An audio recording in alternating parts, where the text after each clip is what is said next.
నమస్తే, welcome to Leo. ఈరోజు మనతో ఉన్నారు సీనియర్ జర్నలిస్ట్ డివి శ్రీనివాస్ గారు. సార్ నమస్తే. సార్ నమస్తే. సార్, మనం చూసుకుంటే విలువలు విశ్వసనీయతలు దీనికి కంప్లీట్గా బ్రాండ్ అంబాసిడర్ని నేనే. నన్ను చూసే పూర్తి పార్టీ అంతా కూడా నడుస్తుంది. విలువలు విశ్వసనీయతలు లేనిది వైఎస్ఆర్ కాంగ్రెస్ పార్టీ లేదు అని చెప్పేసి చెప్పుకుంటున్నారు. ఇప్పటికీ 40% ఓటింగ్ శాతం ఉందని చెప్పేసి అంటున్నారు.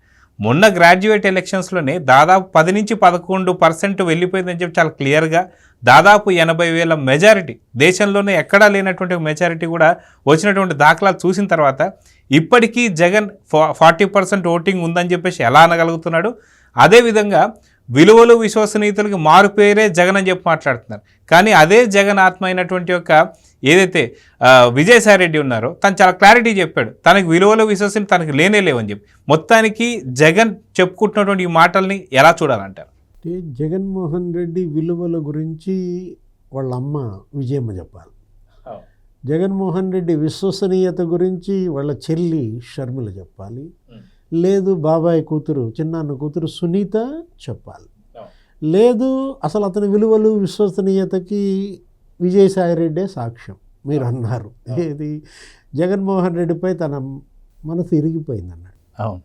అంటే తల్లికి జగన్ అంటే మనసు ఇరిగిపోయింది, చెల్లెళ్ళకి జగన్ అంటే మనసు ఇరిగిపోయింది. జగన్ తోడు నీడగా ఉన్న విజయసాయి రెడ్డికే జగన్ అంటే ఇరిగిపోతే ఇంకా విలువలేంటి, ఇక విశ్వసనీయత ఏంటి? అంటే నీ నీడ లాంటి వాళ్ళే నిన్ను వదిలేసి వెళ్ళిపోయారు. నీ కుడి భుజం ఎడమ భుజం తెగిపోయాయి, నువ్వే తెగ నరుక్కున్నావు. ఇంకా అతను ఈ విధమైనటువంటి మాటలు ఈరోజు ఏంటంటే కర్నూలు కార్యకర్తలు ఏదో కలిసినట్టున్నారు, వాళ్ళను ఉద్దేశించి ఆయన మాట్లాడుతూ జగన్ 2.0 వస్తుంది అంటాడు. జగన్ 1.0నే వద్దురా మొర్రా అని వాళ్ళ నిన్ను 154 నుంచి 11కి తెచ్చారే, ఇంకా 2.0 అంటే ఇప్పుడు జగన్ 2.0 అనగానే అమ్మ భయపడుతుంది, చెల్లెళ్ళు భయపడుతున్నారు, ఇవాళ పార్టీ భయపడుతుంది, ప్రజలు భయపడుతున్నారు. బీసీ, ఎస్సీ, ఎస్టీ, ముస్లిం మైనారిటీలు జగన్ 2.0 ఇంకెలా ఉంటుంది? ఇప్పుడు 1.0లోనే అబ్దుల్ సలాం భార్య 2 పిల్లల్ని రైలు పట్టాలకి కట్టి సామూహిక ఆత్మహత్యలు చేసుకున్నారు. డాక్టర్ సుధాకర్ పెడరెక్కలు విరిచి కట్టి నడి రోడ్డు మీద లాఠీలతో కొడితే అతను చనిపోయిన పరిస్థితి. చంద్రయ్య యాదవ్ గొంతు కోయడమా? జగన్ 2.0 అంటే ఏమని చెప్పాలి, ఏమని మనం మాట్లాడాలి? సార్ ఇక్కడ చాలా క్లారిటీగా చెప్తున్నాడు sir. Jagan 2.0 is for only వైసీపీకి సంబంధించిన కార్యకర్తల్ని పట్టించుకుంటానని చెప్పి. గతంలో 1.0లోనే కార్యకర్తలను పట్టించుకుంటేనే 151 స్థానాల నుంచి 11 స్థానాలకు పరిమితమే. ఈసారి ఓన్లీ నేను కార్యకర్తలనే పట్టించుకుంటాను, ప్రజలు పట్టించుకొని చెప్పి ఇంత క్లారిటీ చెప్పిన తర్వాత ఏం జరగబోతుంది? 2.0 అంటే ఏం చెప్తారు? అతని కార్యకర్తలనే వాలంటీర్లుగా చేశాడు. వాలంటీర్లలో 99% వైసీపీ కార్యకర్తలే అని చెప్పారు. ఎవరు? విజయసాయిరెడ్డి చెప్పినా, సజ్జలు చెప్పినా, జగన్మోహన్ రెడ్డి చెప్పినా ఆ వాలంటీర్లనే వాళ్ళు రాజీనామా చేయించారు. ఎన్నికలకు ముందు వాళ్ళందరి దగ్గర బలవంతంగా రాజీనామాలు తీసుకున్నారు. నువ్వు 2 లక్షల మంది కార్యకర్తలకు నువ్వు వాలంటీర్ పోస్టులు ఇచ్చావు, నెలకు 5,000 జీతమా? ఇవాళ వాళ్ళ పరిస్థితి ఏంటి? ఇవాళ వాలంటీర్లని నీ ఎమ్మెల్యేలే శత్రువులుగా చూశారు, వాళ్లే వాళ్ళ దగ్గర రాజీనామాలు లాక్కున్నారు. అంటే కార్యకర్త ఇవాళ జగన్ని నమ్మని పరిస్థితి. నమ్మకం కోసం వాళ్ళని ఏదో నేను ఊడబడుస్తా, మళ్ళా నేను గెలిస్తే మిమ్మల్ని అక్కడెక్కడో ఆకాశంలో పెడతా.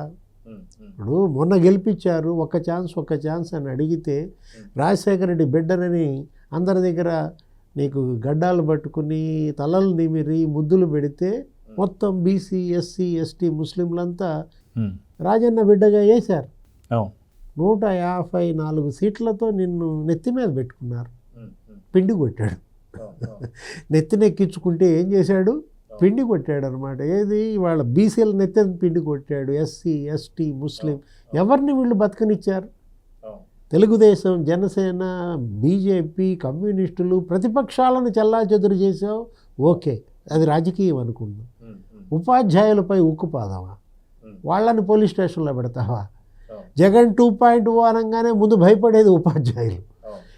1.0లో మద్యం షాపుల దగ్గర కాపలా పెట్టించాడు, 2.0లో ఇంకేం ఫోటోలు తీపిస్తాడు? మొన్న బాత్రూంలో ఫోటోలు తీపిచ్చాడు. జర్నలిస్టులు భయపడుతున్నారు. జర్నలిస్టుల పైన కేసులు పెట్టాడు. జర్నలిస్టులను చంపేశారు, హత్యలు చేశారు. జీవో 1 తెచ్చాడు, జీవో 2436 తెచ్చాడు. జర్నలిస్టులు భయపడుతున్నారు, ప్రజా సంఘాలు భయపడుతున్నాయి, కార్మికులు భయపడుతున్నారు, రైతులు, మహిళలు భయపడుతున్న పరిస్థితి మనం చూసాం కదా. అమరావతి రైతుల పరిస్థితి ఏమైంది, అమరావతి మహిళల పరిస్థితి ఏమైంది. ఒక అమరావతే కాదు, రాష్ట్రంలో రైతులందరినీ మోసం చేశాడు. అంటే ఇవాళ జగన్మోహన్ రెడ్డి మోసానికి మరోసారి బలవడానికి ఈ రాష్ట్రం సిద్ధంగా ఉందా? ఇప్పుడు ఇవాళ జగన్ని తల్లి చెల్లెళ్ళే నమ్మట్లేదు కదా, కుటుంబమే నిన్ను నమ్మని పరిస్థితుల్లో ఏ కుటుంబం ఇవాళ నిన్ను నమ్ముద్ది, ఓటేస్తుంది? ఏమంటాడు ఈరోజు మీటింగ్లో మాట్లాడుతూ, చంద్రబాబు చర్యకి ప్రతిచర్య తప్పదు అంటున్నాడు. గోడకు కొట్టిన బంతిలాగా పైకి లెగుస్తావంటున్నాడు. నువ్వు గోడకు కొట్టిన బంతి తెలుగుదేశం, నువ్వు గోడకు కొట్టావు, ఇవాళ అది బంతిలాగా పైకి లేసింది. 23 సీట్లు ఇచ్చారు ఇదే ప్రజలు గత ఎన్నికల్లో. వాళ్ళకి ఇప్పుడు 164 సీట్లు ఇచ్చారు. ఎక్కడ 23, ఎక్కడ 164? 57% ఓట్ బ్యాంక్ అటు గుద్దిందంటే నీ మీద ఎంత అసహ్యం పుడితే. 94% సీట్లలో వాళ్ళని గెలిపిస్తారా? నిన్ను 6% సీట్లకే పరిమితం చేశారంటే నువ్వంటే ఎంత కోపం, ఆగ్రహం. ఆ మంటల్లోనే కదా ఇవాళ వైఎస్ఆర్ కాంగ్రెస్ పార్టీ కాలిపోయింది. అంటే పోలీసులను బెదిరిస్తాడు, ముఖ్యమంత్రిని పట్టుకుని ఆ మాట అంటున్నాడంటే చర్యకు ప్రతిచర్య తప్పదంటే ఏంటి నువ్వు చేసే ప్రతిచర్య? నువ్వు చేసిన చర్యకే ఇప్పుడు ఇది ప్రతిచర్య చేస్తోంది కూటమి ప్రభుత్వం. నువ్వు అప్పుడు చేసిన అరాచకాలు, కబ్జాలు, అవినీతి కుంభకోణాలు, దోపిడీ ఇవాళ వరుసపెట్టి విచారణలు. ఇది కదా ప్రతిచర్య. నీ చర్య ఏంటి? దోపిడీ. డకాయిట్ల మాదిరిగా మీరు దోచేశారు. అటు గనుల కబ్జా, భూముల కబ్జా, ఇళ్ల కబ్జా, చివరికి డిస్టిలరీలు కూడా కబ్జా చేసేశారు. 1.0 అంటే కబ్జా. ఇప్పుడు జగన్ 2.0 అంటే కబ్జా 2.0నా? దోపిడీ 2.0నా? అవినీతి 2.0నా? అతను ఇవాళ ఆయన మాట్లాడుతున్న మాటలు ఇవాళ అభాసుపాలు అవ్వటం కాదు, ప్రజల్లో భయం వస్తుంది. జగన్మోహన్ రెడ్డి ఈ బెదిరింపులు చూస్తుంటే ఏది తన అధికారం కోసం దేనికి తెగిస్తాడో, ఈ బరి తెగింపు ఎక్కడికి దారి తీస్తుందో. ఇప్పుడు రాజమండ్రిలో మనం చూసాం కదా, మత కలహాలు చిచ్చు పెట్టాలన్న కుట్ర ప్రభుత్వం మేల్కొని అది భగ్నం చేయగలిగింది. ఆ పాస్టర్ ప్రవీణ్ మరణాన్ని అడ్డం పెట్టుకుని అది రోడ్డు ప్రమాదాన్ని హత్యగా చిత్రించి ఊసకోత కోస్తామని చెప్పి అక్కడ వాళ్ళందరినీ రెచ్చగొట్టి ఏ విధంగా అక్కడ మత కలహాల చిచ్చు పెట్టాలని చూశారో, ఎక్కడెక్కడ ప్రవీణ్ పడ్డాడు, ఎక్కడెక్కడ ఏమేం కొన్నాడు, ఎలాంటి పరిస్థితుల్లో అతని బండి ఉంది, అతని బండి కండిషన్లో లేదు, అతని కండిషన్లో లేడని అసలు మొత్తం సీసీ ఫుటేజీలు బయట పెడితే ప్రజలు ఇవన్నీ కూడా ఇవాళ సంయమనం పాటిస్తే ఇవాళ అది ఆగింది. రాఫ్తాడు పోయావు, అక్కడ పోయి పరిటాల కుటుంబం మీదకి మధ్యల చెరువు కుటుంబాన్ని రెచ్చగొట్టావు, ఓబులరెడ్డి కుటుంబాన్ని రెచ్చగొట్టావు. చంపుకోండి, మీరు హత్యలు చేసుకోండి, రక్తం బారించండి, నన్ను సీఎం. అరే మా నాన్న రక్తంతో తడిసిన సింహాసనం మీద కూర్చున్నావన్నాయి నువ్వు అని. ఎవరు? సునీత. అంటే వివేకానంద రెడ్డి ఆత్మ ఇవాళ జగన్ని వెంట పడతాడు. వాళ్ళ చిన్న అన్న ఆత్మే ఇవాళ అతన్ని తరిమి తరిమి కొడుతుంది అనమాట. సార్ ఇక్కడ మనం చూసుకుంటే ఏపీ రాష్ట్రానికి సంబంధించినటువంటి తెలుగు ప్రజలే కాకుండా ఈ రాజకీయాలతో సంబంధం లేని వాళ్ళు కావచ్చు, ఈ రాష్ట్రానికి సంబంధం లేని వచ్చు, వాళ్ళు కూడా భయపడుతున్నారు సార్ జగన్కి. ఎందుకు, ఎక్కడ అంటే దావోస్ పర్యటన సందర్భంగా ఏదైతే పెట్టుబడులు తీసుకురావడానికి అక్కడికి వెళ్తే అక్కడి నుంచి రావాల్సిన పెట్టుబడిదారులు కూడా జగన్ గురించి మాట్లాడుతున్నారు. మళ్ళీ జగన్ వస్తే అంటే జగన్ 2.0కి పెట్టుబడిదారులు కూడా భయపడుతున్నారని చెప్పి అనుకోవచ్చు అంటారా? అంతేగా, జగన్ 1.0లో అమర్ రాజాన్ని వెళ్ళగొట్టాడు, తెలంగాణలో పెట్టుకున్నారు. 10,000 కోట్ల పెట్టుబడి పోయింది, 10,000 మందికి ఉపాధి పోయింది. ఫ్రాంక్లిన్ టెంపుల్టన్ వెళ్ళగొట్టాడు, టీసీఎస్ వెళ్ళగొట్టాడు, హెచ్ఎస్బీసీ వెళ్ళగొట్టాడు, జాకీ వచ్చి ఎక్కడ పెట్టుకుంది? తెలంగాణలో పెట్టుకుంది. లుల్లు కావచ్చు. లులు ఎలాగొట్టాడు? అవును. అంటే పారిశ్రామికవేత్తలందరినీ వాటాలు అడిగి కియా అవును. Auxiliary అనుసంధానికి సంబంధించిన సంబంధాలు కూడా సంస్థలు కూడా పక్కకి వెళ్ళిపోయాయి. అవును. 13 యూనిట్లు వెళ్ళిపోయాయి. అవును. దగ్గర దగ్గర నీకు 15 లక్షల కోట్ల పెట్టుబడులు తరిమేశాడు జగన్మోహన్ రెడ్డి. అంటే 30 లక్షల మందికి ఉపాధి వచ్చేది అవన్నీ కనుక వచ్చున్నట్లయితే. జగన్ 1.0కే పారిశ్రామికవేత్తలు ఇంత భయపడిపోతే, నిరుద్యోగం ఇంత పెరిగిపోతే, పరిశ్రమలు ఇంత పారిపోతే, జగన్ 2.0 అనగానే పారిశ్రామిక రంగం ఢమాల్. అంటే ఇవాళ జగన్ అంటే ఒక భయం. జగన్ని చూస్తే భయపడుతున్నారు. అతను ఎక్కడ వస్తాడో అనే భయం. అదే మీరన్న మాటల్లో. ఇప్పుడు నీ కుటుంబమే నువ్వు చూస్తే భయపడుతుంది కదా, ఇంకెన్ని హత్యలు చేయాల్సి వస్తుందో, హంతకులు ఇంకెంతమంది నువ్వు కాపాడుతావో.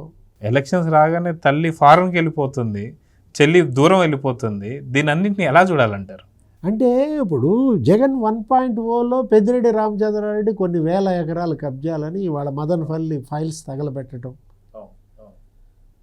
రాయలసీమలో దగ్గర దగ్గర మదనపల్లి డివిజన్ పరిధిలోనే 20,000 ఎకరాలు రిజిస్ట్రేషన్లని, ఉత్తరాంధ్రాలో మరి 40,000 ఎకరాలు ఆక్రమించారని, విజయసాయి రెడ్డి, గుడివాడ అమర్నాథ్, సుబ్బారెడ్డి, వాళ్ళ ఎంపీ ఎంవివి సత్యనారాయణ, అసలు ల్యాండ్ మాఫియా.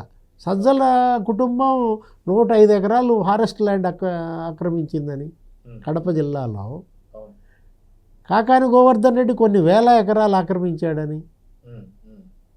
అంటే ఒక్కొక్క ఎమ్మెల్యే, ఒక్కొక్క మంత్రి వందలు వేల ఎకరాలు ప్రజాధనం కబ్జాలు చేసిన పరిస్థితుల్లో 1.0 మళ్ళీ 2.0 కోరుకుంటారా? అంటే ఇంట్లో వాళ్ళే కోరుకోవట్లేదు సార్. జగన్ 2.0 వస్తే భూమి ఎకరం మిగులుద్దా? ఇళ్ల స్థలాలు చదరపు అడుగన్న మిగులుద్దా? అడవి పూర్తిగా బోడిగుండ అయిపోతుంది. ఏది మిగలదు. గనులు, అడవి, లేకపోతే పంచభూతాలు కూడా మింగేశారు కదా. ఇవాళ పంచభూతాలు ఆగ్రహిస్తేనే కదా నీ 151లో 5 లేచిపోయి 11 మిగిలేదు. అవును. అంటే జగన్ 2.0 అనగానే ప్రజలే కాదు పంచభూతాలే భయపడుతున్నాయా? సో చూద్దాం సార్. ఖచ్చితంగా మీరు అన్నట్టుగా జగన్ 2.0, అదిగాక విలువలు విశ్వసనీయతకు మారు పేరు జగన్ అని చెప్పుకుంటున్నాడు. కానీ దాన్ని సొంత తల్లి చెల్లి కానీ సొంత పార్టీకి సంబంధించినటువంటి కార్యకర్తలు, నేతలు ఎవరు నమ్మడం లేదు. సో మొత్తానికి ఏం జరుగుతుందో చూద్దాం మరి. నమస్తే sir. Please subscribe to Leo News for more videos.